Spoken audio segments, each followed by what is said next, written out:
I'm Jenny Ray, the Managing Director, and as an ex-Bain consultant, I'm here today to talk about a core topic that many people actually don't know the answer to, which is what is consulting?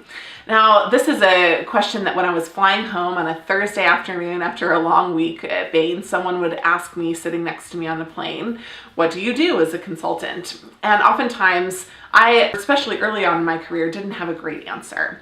So this is something that I've developed over time in order to better explain what a consultant does.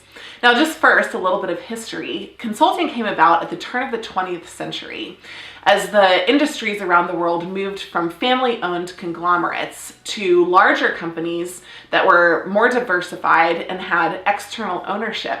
There was increasing accountability, which led to accounting standards. And along with accounting, there were experts that came along to review a company's books and operations and offer advice on how to improve them. Thus, consulting was born.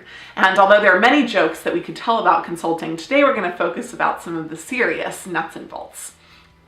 So, as I said, the industry was founded at the turn of the 20th century. And really, since then, the core of consulting has been to offer one of three types of business advice to key businesses around the world. The first type of consulting is increasing sales. The second type of consulting is decreasing costs. And the third type of consulting is expanding organizational design to enhance one of those goals.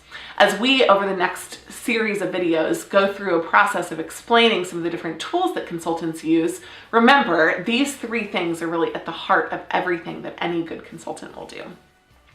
Now, the deliverables for a consultant at the end of their project are, again, one of three things. The first is a final report. The final report is where the consultant compiles all of the information that they generated on behalf of the client into a key set of recommendations along with the substantiation behind the recommendations.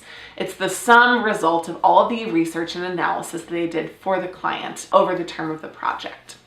These reports sometimes are utilized, other times they collect dust on someone's bookshelf, but in general, they're an important part of the consulting process. They signify the end of an engagement. The second thing is an operational model, usually delivered in Microsoft Excel, Access, or another database program. And the operational model will be focused on some kind of enhancement that the client is recommended to do, and it's a way for them to actually put the tool to use. So an operational model, for example, could be instituted as a dashboard to look at KPIs or key performance indicators.